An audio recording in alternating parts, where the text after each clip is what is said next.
A Plaguelands Media production.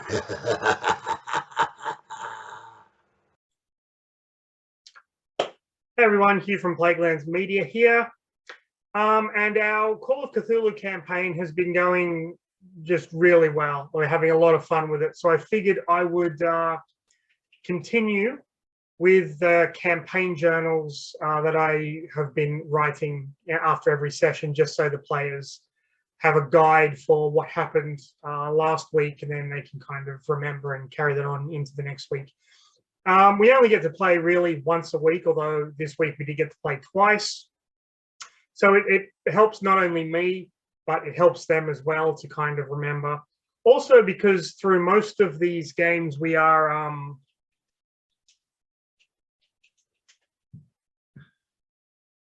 drinking, and usually the way it goes after a few hours, you know, one or all of us, with the exception of one of the players, is pretty much maggoted. So it's a good way to kind of jog the memory. So let's get into another session.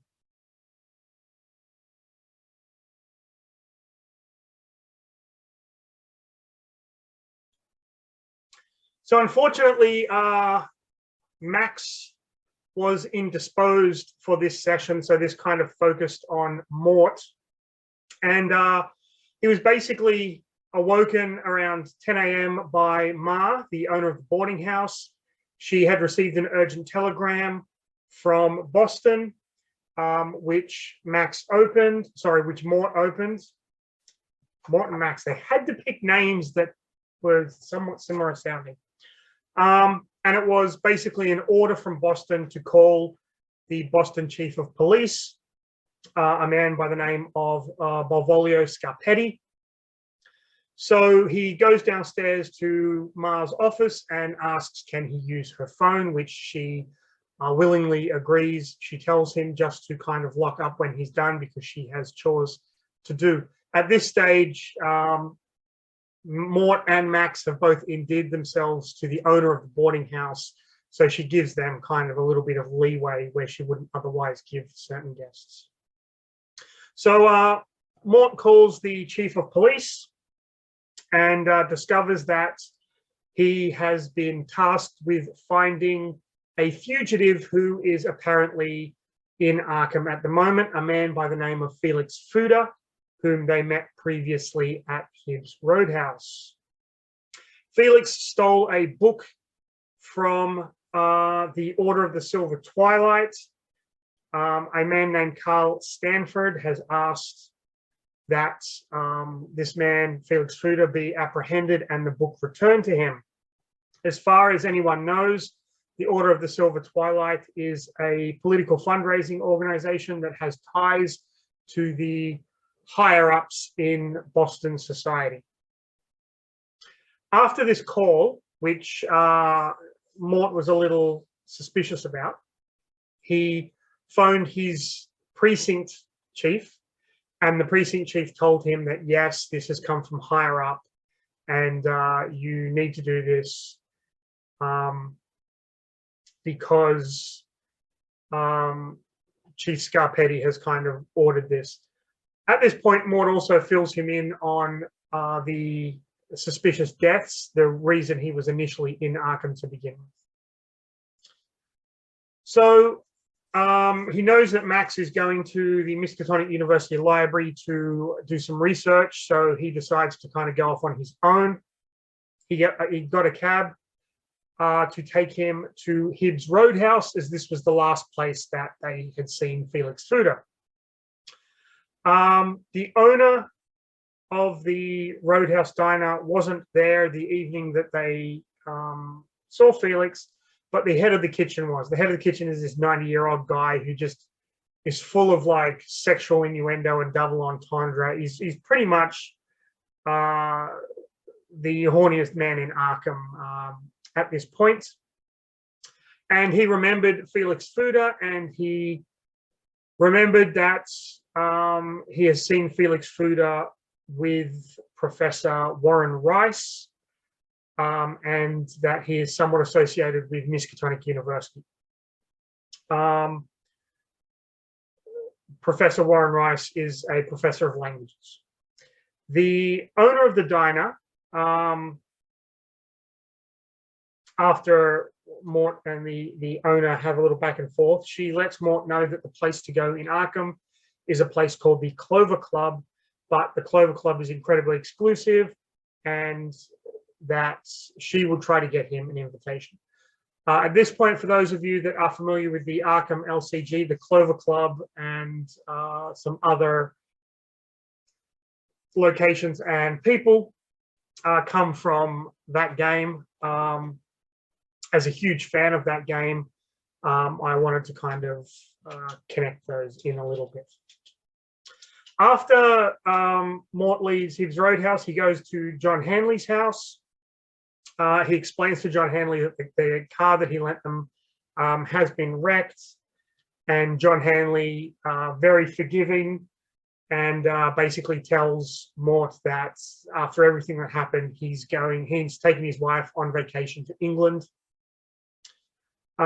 He lets Mort know that the creature, the night gaunt, he buried the creature's body in the backyard. He also called the police with regards to Paul killing himself. He claimed, he told the police that he watched Paul throw himself off the roof of his house and land headfirst in the driveway. A very flimsy explanation, but then the Arkham PD are not that well known for kind of looking deeply into suspicious things. Before Mort leaves, John actually shows Mort into his basement, where he has kind of a bunker that is filled with collected weapons and ammunition and things, and basically tells Mort, you and Max need to fucking clean this city up. So, you know, here's the keys to the bunker. Come and go as you need. My wife and I are going on a vacation. As Mort is leaving, John's wife takes him aside and says, listen, you've got to stop talking to my husband, please. He got very worked up over what happened, and just, can you kind of lay off a little bit?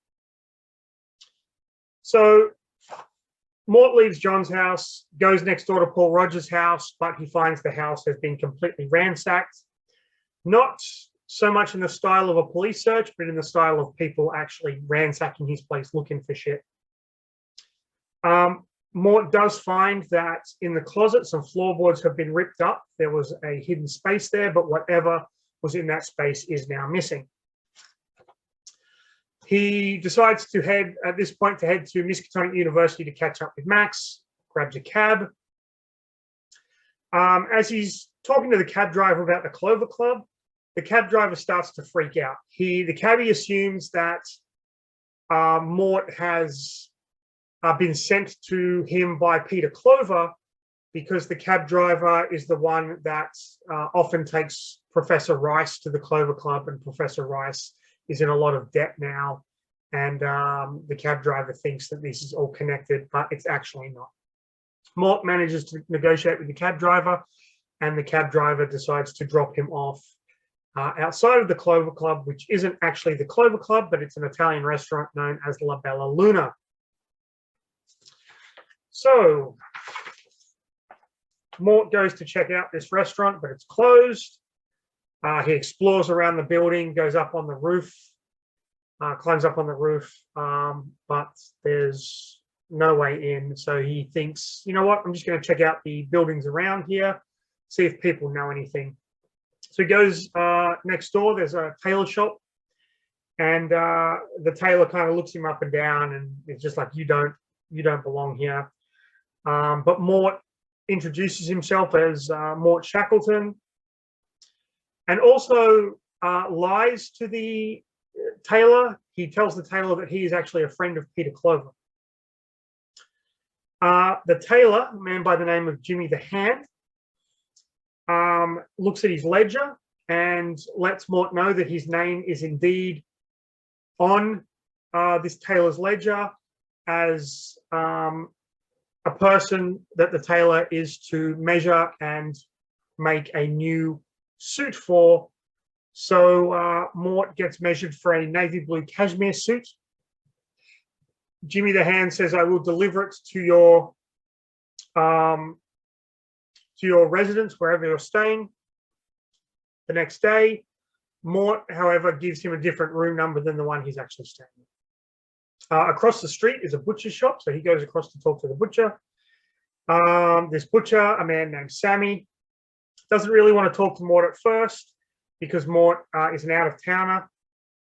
Mort wants to send some steaks to Peter Clover and put them on a tab, and this guy is just like, we don't do that for out-of-towners, but Mort leaves him a very expensive firearm as collateral, and he has 5 New York strip steaks, 1/4 inch thick, sent over to Peter Clover, making sure the butcher lets Peter Clover know that those steaks are from Mort Shackleton. Mort then walks a few blocks to jump on a trolley car to take him to Miskatonic University. And that was the end of the solo Mort Shackleton session.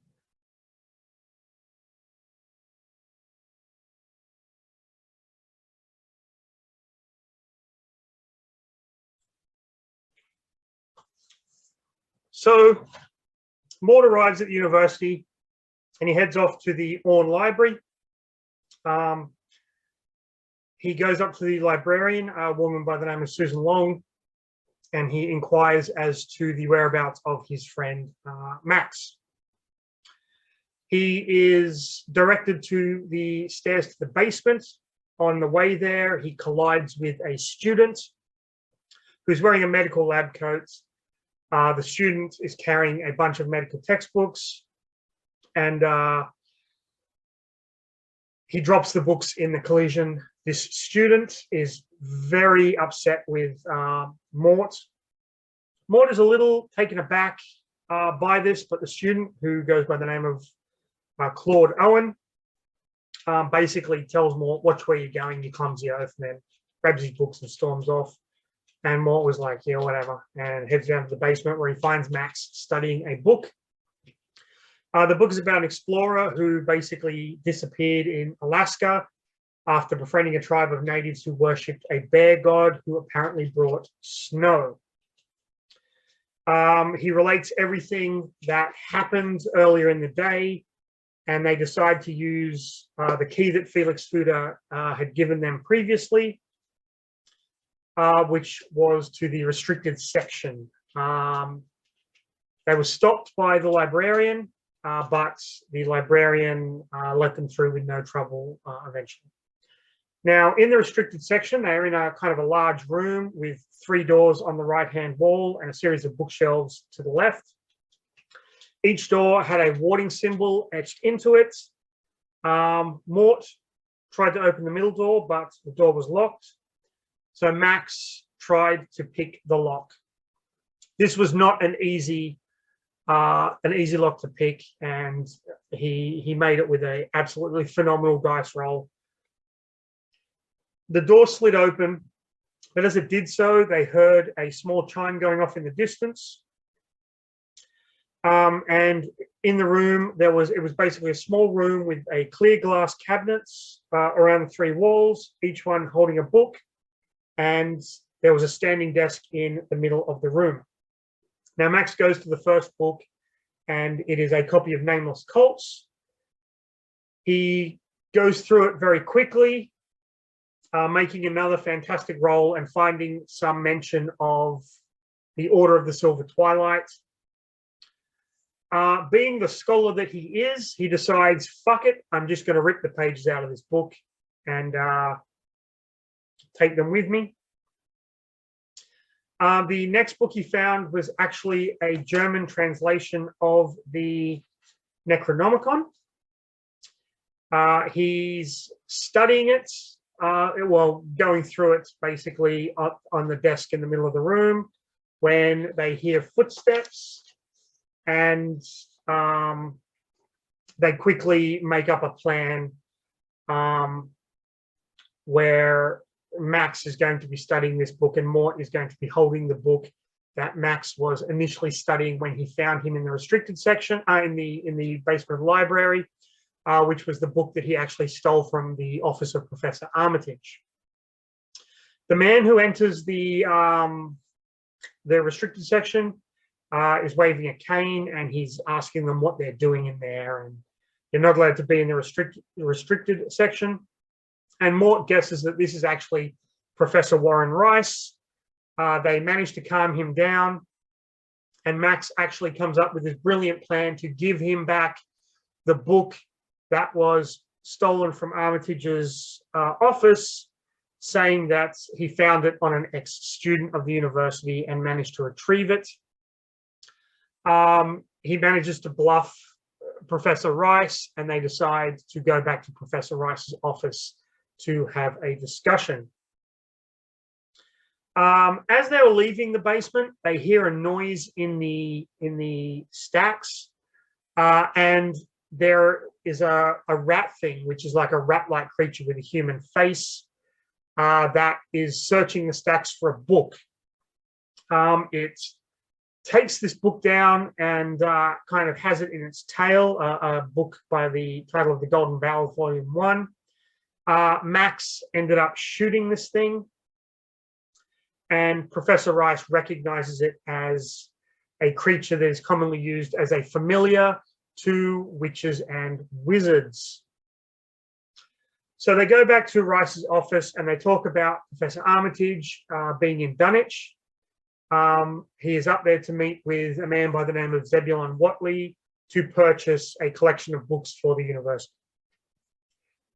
They find out that Professor Rice is a frequent guest of the Clover Club, but he owes them a lot of money. While they're talking, Rice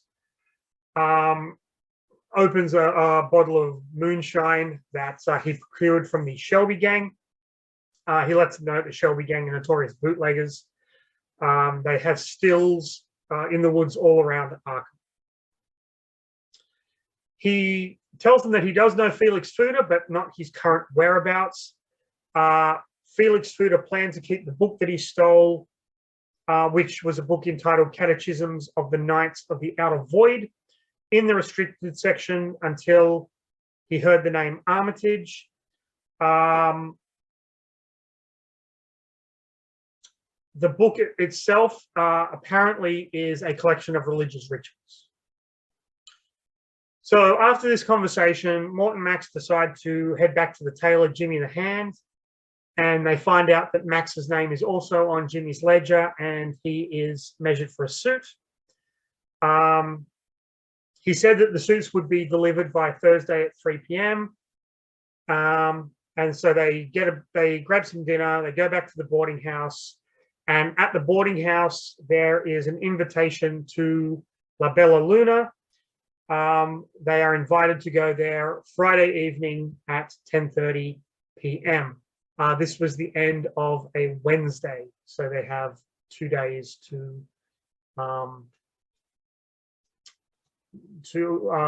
before they are invited to La Bella Luna. And that was where we ended that session.